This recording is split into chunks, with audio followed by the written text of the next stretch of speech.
सब देखने वालों को अस्सलाम वालेकुम। आप सबको FZ स्टूडियो में खुश आमदीद। बिस्मिल्लाहिर्रहमानिर्रहीम। नबी करीम सल्लल्लाहु अलैहि वसल्लम की कामयाब तिजारत और सैयदा खदीजा से निकाह।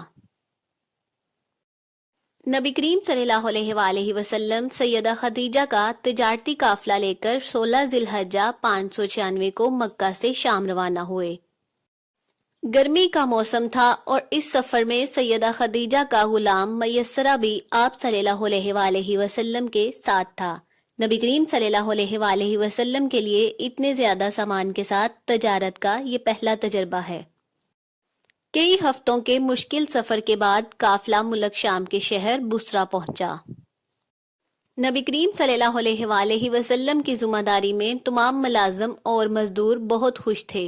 इन्हें इतने अच्छे इखलाक और मोहब्बत से पेश आने वाला रहनुमा पहली दफा मिला था।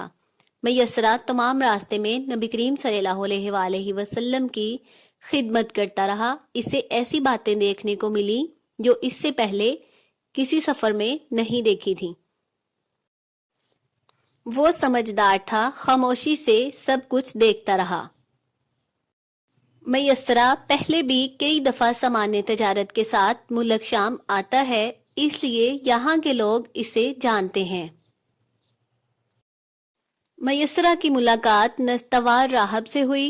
राहब ने देखा कि आने वाले काफिले में कोई खास बंदा है।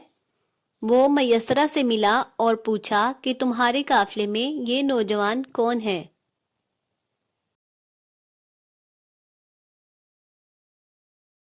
मैसरा ने कहा, कुरैश का नौजवान मोहम्मद सल्लल्लाहु अलैहि वसल्लम है और इसका तल्लक बनी हाशिम से है। नस्तवार ने कहा, तुमने इस नौजवान में क्या खूबियां देखी हैं? मैसरा ने जवाब दिया, ईमानदार, पाकीज़ा, नरम मजाज, खुश इखलाक, वादा का पक्का, सोच विचार में गुम, जैसे कायनात पर गौर कर रहा हो। कमजोरों पर मेहरबान, मजदूरों पर नरमी करने वाला। नस्तवार राहब ने कहा, इसकी आंखें कैसी हैं? मैसरा ने जवाब दिया, आंखें स्याह और बड़ी बड़ी हैं, सफेद हिस्सा में सुर्ख डोरे हैं, पलके स्याह और बारीक हैं जो आंखों को और भी खूबसूरत बना देती हैं। नस्तवार ने कहा, इन सब खूबियों का मालिक जो इस दरख्त के नीचे बैठे वो अल्लाह का नबी ही हो सकता है। नस्तवार उठकर नबी करीम सल्लल्लाहु अलैहि वसल्लम के करीब आया। नबी करीम सल्लल्लाहु अलैहि वसल्लम का माथा चूमा और कहा, मैं आप सल्लल्लाहु अलैहि वसल्लम पर ईमान लाता हूँ और गवाही देता हूँ कि आप सल्लल्लाहु अलैहि वसल्लम वही नबी हैं जिनका जिक्र तुरात और अंजील में बयान किया गया है, जिनकी बिशारत अल्लाह के नबी ईसा ने दी थी। मैसरा ये सब देख रहा था। वो तो पहले ही सफर में पेश आने वाले वाकयात से मुतासिर था। अब इसकी हैरत बुलंदियों पर है।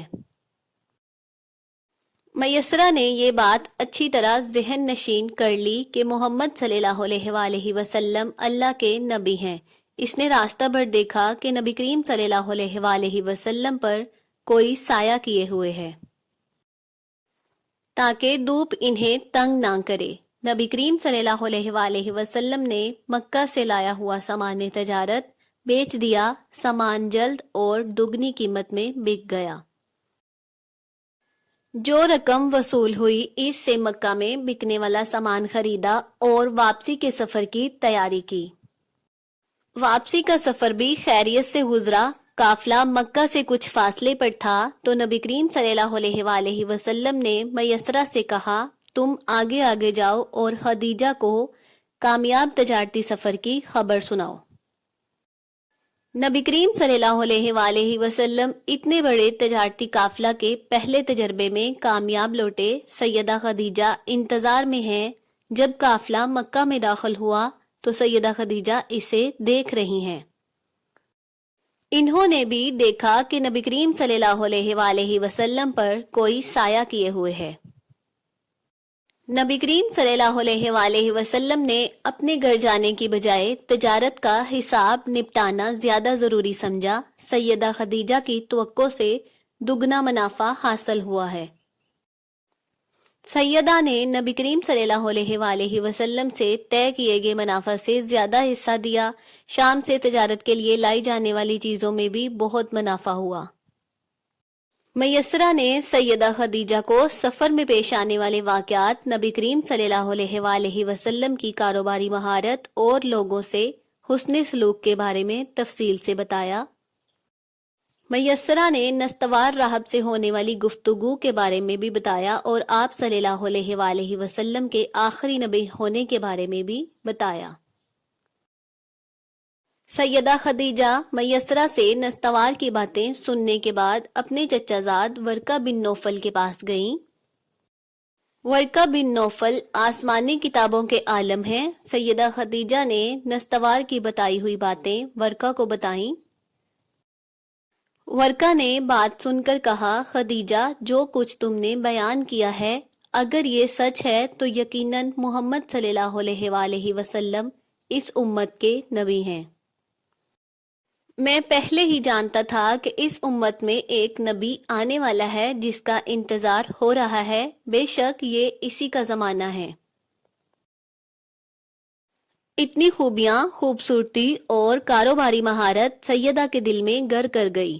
سیدہ کے دل میں نبی کریم صلی اللہ علیہ وآلہ وسلم کے لیے محبت پیدا ہو گئی۔ حضرت سیدہ خدیجہ مال و دولت کے ساتھ انتہائی شریف خاتون تھیں۔ مکہ کے لوگ ان کی اچھی عادتوں کی وجہ سے انہیں طاہرہ کہا کرتے تھے۔ سیدہ خدیجہ نے نفیسہ بنت امیہ کے ذریعے خود ہی نبی کریم صلی اللہ علیہ وآلہ وسلم کے پاس نکاح کا پیغام بھیجا اور کہا، میں نے آپ صلی اللہ علیہ وآلہ وسلم کے اچھے اخلاق اور آپ کی سچائی کی وجہ سے آپ صلی اللہ علیہ وآلہ وسلم کو پسند کیا ہے۔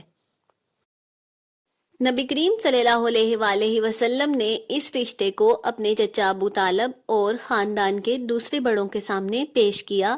سارے خاندان والوں نے خوشی کے ساتھ رشتے کو قبول کر لیا۔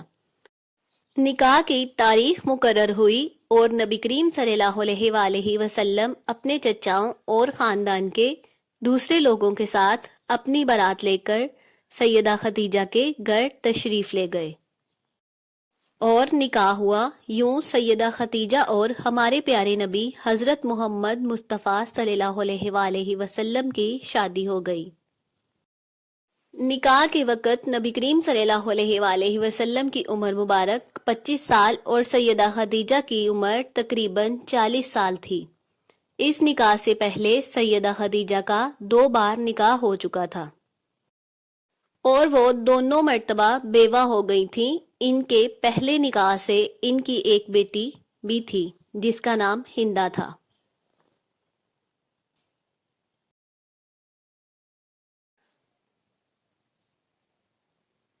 اگر آپ اس چینل پر نئے ہیں تو چینل کو سبسکرائب کریں اور ویڈیو کو لائک کریں۔ پیارے نبی صلی اللہ علیہ وآلہ وسلم کی پیاری باتیں خود بھی سنیں اور اپنے بچوں کو بھی سنائیں۔ اپنا بہت سارا خیال رکھیں، مجھے بھی اپنی دعاؤں میں یاد رکھیں۔ اب ملتے ہیں اگلی ویڈیو میں، تب تک کے لیے اللہ حافظ۔